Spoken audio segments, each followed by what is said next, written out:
គ្នាយើងណាតែវ៉ាន់ពីភីងតតដំណឹងល្អ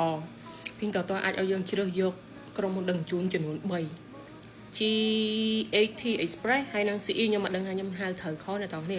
អញ្ចឹងអ្នកលឺគាត់ដឹងថាក្រុមហ៊ុនអីហ្នឹងឡូដាមានសម្រាប់អ្នកបំពេញអាចទៅយកផ្ទាល់និងឲ្យគេដឹកមកដល់ផ្ទះអញ្ចឹងភាគច្រើនខ្ញុំគឺឲ្យគេដឹកមកដល់ផ្ទះហើយខ្ញុំរំភើបត្រង់ថាវាមានក្រុមហ៊ុន CE ខ្ញុំប្រើក្រុមហ៊ុនគាត់តាំងពីមិនទាន់មានដឹក direct មកខ្មែរយូរហើយបញ្ហាវាមានប៉ុន្តែសួរប្រៀបធៀបមួយក្រុមហ៊ុនផ្សេងគាត់គឺជាក្រុមហ៊ុនមួយ top 1 សម្រាប់ខ្ញុំអត់ញ៉ៃឲ្យការដឹកជញ្ជូនគឺលឿនអត់ញ៉ៃអត់តប៉ែទេឲ្យតែយើងដាក់សៃឋានច្បាស់លាស់ឲ្យគេគឺគេដឹកមកស្រួលអញ្ចឹងសម្រាប់ខ្ញុំពេលដែលឃើញបែបហ្នឹងគឺខ្ញុំសប្បាយចិត្តហើយខ្ញុំសង្ឃឹមថាថៅប៉ាវវាមានបែបហ្នឹងដែរខ្ញុំធ្លាប់feedback ទៅខាងតើថៅប៉ាវហ្នឹងឲ្យគេហ្នឹងដាក់អញ្ចឹងដាក់ចង់និយាយពេលដែរមិនចាំបាច់ថាឲ្យខ្ញុំរើសខ្លួនឯងអញ្ចឹងឲ្យជំរឿសខ្ញុំតែខ្ញុំគួរយកក្រុមហ៊ុនណាអញ្ចឹងទៅកុំដាក់ឲ្យខ្ញុំអូតូខ្ញុំពិបាកណាស់អញ្ចឹងឥឡូវភីងតគេដាក់ឲ្យហើយ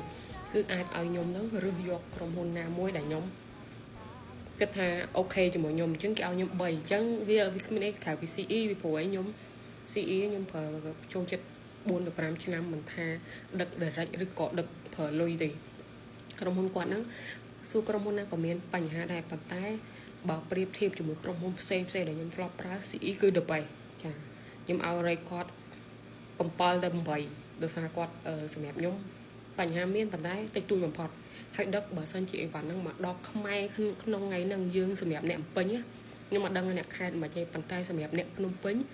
ដល់ថ្ងៃហ្នឹងគឺល្ងាចឡើងគឺដឹកឲ្យហ្មងអត់ដូចក្រុមហ៊ុនផ្សេងដល់ថ្ងៃហ្នឹងស្អែកបានរៀបចំដឹកឲ្យយើងឲ្យពេលល្ងាចទៀតតែក្រុមហ៊ុន CE អត់ទេសម្រាប់ខ្ញុំណាតែគ្រាន់តែអ្នកខ្លះអូខេបបាក់ដែរតែសម្រាប់ខ្ញុំបើសិនជាមាន CE គឺខ្ញុំត្រូវតែជ្រើសរើស CE ឲ្យខ្ញុំអត់មានពាក់ព័ន្ធអត់មានបងប្អូនសាច់ឈាមមួយ CE តែសម្រាប់ខ្ញុំ CE គឺនៅតែល្អសម្រាប់ខ្ញុំ